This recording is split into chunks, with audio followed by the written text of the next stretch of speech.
আমি কারো শখের মানুষ না। আমি সেই মানুষ যে মানুষকে খুব সহজেই সবাই ছেড়ে চলে যায়। আমি সেই মানুষ যে মানুষকে কেউ কখনো জোর গলায় বলেনি আমি তোমাকে ভালোবাসি। আমি হলাম সেই মানুষ যে মানুষটি খুব সহজেই অবহেলা পায়। আমি সেই মানুষ যে কিনা আজ পর্যন্ত মানুষকে ভালোবেসে গিয়েছি, কিন্তু বিপরীতে তার ভালোবাসা খুঁজে পাইনি। আসলে আমি আসলে একটা অবহেলিত মানুষ। প্রতিটা সময় বারবার আমি অবহেলিত হয়েছি।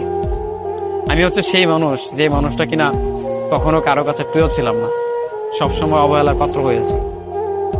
বারংবার যার কাছে আমি নিজেকে দাবি করেছি যে তোমাকে ভালোবাসি, ছেড়ে যেও না, সে ছেড়ে গিয়েছে। আমি বারংবার যাকে বলেছি তুমি আমার হয়ে থেকে যেও, সেই মানুষটা আমাকে ছেড়ে চলে গেছে। যে মানুষটাকে আমি বারবার বোঝাতে গিয়েছি আমি তোমাকে ভালোবাসি, আমি সেখানে বারবার ব্যর্থ হয়েছি। যে মানুষগুলো আমাকে বলেছিল তোমাকে কখনো ছেড়ে যাবে না, সেই মানুষগুলো আমাকে ছেড়ে চলে গিয়েছে। আমি সেই মানুষ ক্ষণিকের সময়ের জন্য কাছে টেনে নেয় আর অনেকটা সময় জুড়ে দূরে ফেলে দেয়।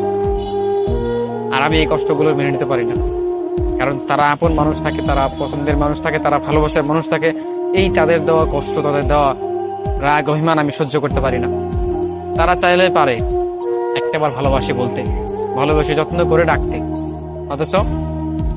অথচ তারা বারংবার অবহেলা করে দূরে ঠেলে দেয়, বারবার কাছে টাকার নাম করে দূরে ঠেলে দেয়।